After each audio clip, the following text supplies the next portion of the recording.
जय महाकाल, मेरा नाम सम्राट है और आप देख रहे हैं Adityapuram. So without further delay let's get start. Next concept है कि लॉर्ड विलियम बेंटिंक भारत का प्रथम गवर्नर जनरल था।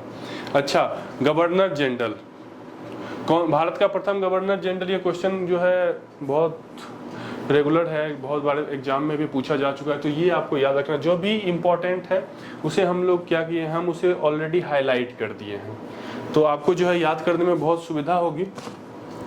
तो चलिए अब आगे डिस्कस करते हैं कि लॉर्ड विलियम बेंटिक जो है भारत का प्रथम गवर्नर जनरल था। 1857 ईस्वी की क्रांति के बाद गवर्नर जनरल के पद को समाप्त करके वायसराय नाम का पद शुरू किया गया। लॉर्ड कैनिंग प्रथम वायसराय थे। 1857 ईस्वी में जो है गवर्नर जनरल का पद भी समाप्त कर दिया। फिर एक एक्ट आया, फिर जो है उसमें संशोधन हुआ। संशोधन होने के पश्चात क्या हुआ कि फिर से जो है गवर्नर जनरल पद को ही समाप्त कर दिया गया और उसके बदले में वायसराय नाम का जो है एक पद आ गया। पोजीशन वही था, सिर्फ नाम जो है बदल रहा है। तो सबसे पहले एक बार फिर से चलिए हम रिकैप कर लेते हैं। सबसे पहले क्या था, बंगाल का गवर्नर, बंगाल का गवर्नर, और जब ये चेंज हुआ तो क्या बना, गवर्नर जनरल।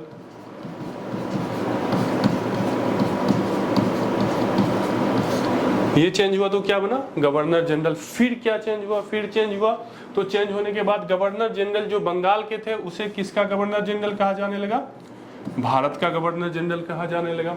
और अब क्या, कौन सा चेंज हुआ, अब जो चेंज हुआ ये गवर्नर जनरल जो है ये पद ही जो है समाप्त कर दिया गया, एक नया पद वायसराय लाया गया। तो आपको जो है ये अच्छी तरह से दिमाग में बैठा लेना है, टाइमिंग याद रखना है, टाइमिंग बहुत जरूरी है, ईस्वी याद रखना है। 1857 जो है की क्रांति के बाद, 1857 की क्रांति के बाद 1858 में एक एक्ट आया था जिसके तहत क्या हुआ कि वायसराय पद जो है शुरू हुआ और लॉर्ड कैनिंग जो है प्रथम वायसराय थे। लॉर्ड कैनिंग जो है प्रथम वायसराय थे। आइए आगे बढ़ते हैं। 1935 ईस्वी के एक्ट के बाद, 1935 ईस्वी के एक्ट के बाद वायसराय के पद को पुनः गवर्नर जनरल बना दिया गया।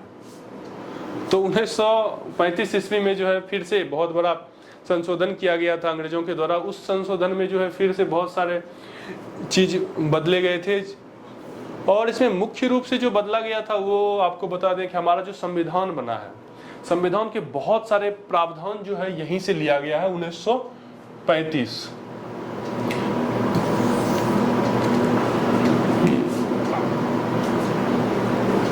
ये 1935 में जो है ना हमारे संविधान के लगभग 250 अनुच्छेद 1935 के संशोधन से एज इट इज या थोड़ा सा फेरबदल करके ले लिया गया है। तो ये जो है बहुत ही इंपॉर्टेंट है 1935।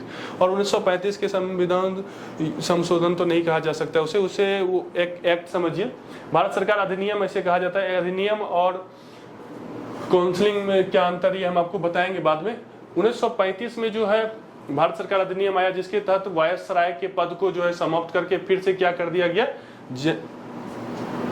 गवर्नर जनरल बना दिया गया, जो वर्ष 1950 ईस्वी तक जारी रहा। लॉर्ड क्लाइव जो है ये 1757 से 1760 ईस्वी तक शासन किया इन्होंने।